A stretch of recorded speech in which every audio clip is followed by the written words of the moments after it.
salaamaaleykum nuyu nañ leen ziar leen bëggee leen bu baax a baax démission de Fatou Abdou Ndiaye di groupe des médias bi nga xam ne Bougane Gueye Dany moo ko moom ëmb Sen TV ak La Tribune ak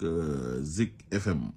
Fatou Abdou Ndiaye nag yàgg na fa depuis 2010 ba léegi ma nga fa def na 15 ans foofu noonu ginnaaw bi mu jógee woon Océan FM laa ko xamee woon temps yooyu ñoom Makumba Bey bi nekk RFM ña nga fa woon. Seydina Omar Ba bi nga xam ne jamono ji moo nekk fële ca Walfadjri ma nga fa woon may mën a si RTS nekk sama jigéen jamono jooju noonu Ousseynou Niass sama sëriñ bu baax boobu noonu ma nga fa woon léegi mu ngi RTS bëri woon nañ daal ñu fa nekkoon ma fa daan dem ndeysaan di leen seeti am ak ñoom jàmm lool wax dëgg yàlla boobu laa ko xam mu nekk une femme très vraiment professionnelle ci métier am li nga formation bu ñu ko defal école formé ko ci éthique ak déontologie vraiment daf ko yàgg respecté. démission bi mu démissionné nag des médias bettul kenn parce que Fatou Abdou Ndiaye ku ko xam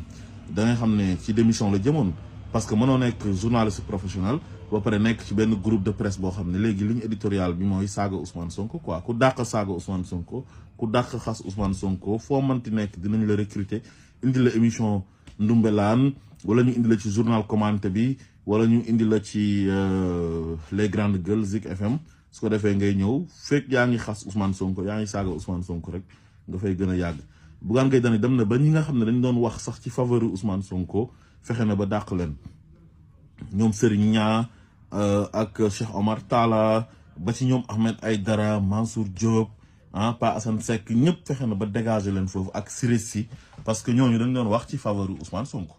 donc moom loolu la gisoon quoi xam nga Sénégal moom dañoo tolloon foo xam ne heure booy wax dëgg rek dañ naa ne Ousmane Sonko nga faral comme moom dafa doon xeex Ousmane Sonko dafa bëgg koy saaga Ousmane Sonko dafa bëgg koy xas Ousmane Sonko donc su fekkee da ngay wax loo xam ne dafay nekk ci faveur Ousmane Sonko moom du ko arrangé te télévision du doxee noonu rajo du doxee noonu journal du doxee noonu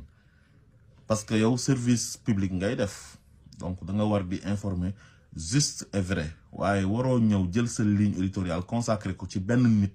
boo xam ne da ngay acharné wu ci kawam di ko harceler ku ko dàq saaga ku ko dàq xas rek yow da ngay gën a kontaan te Fatou Abdou Ndiaye vraiment loolu masu cee bokk à chaque fois dafay wax li mu gëm ba xam naa ne sax dem na ba nekkatu fa à l'aise yeneen journalistes yu ñàkk fayda yi nga xam ne ay moromam lañ jàng jaar ci école nekk professionnel am diplôme journaliste ñu jàngal leen éthique ak déontologie ñu war ko respecté waaye respecté wuñ ko ña nga fa nekk di jaamu benn waay boo xam ne dafa am règlement de compte personnel ak benn nit bu ñuy tuddee Ousmane Sonko muy Bougane Gueye Dany donc c'est pas normal yow journaliste bi nga xam ne professionnel nga nangu ñu lay xeexloo benn nit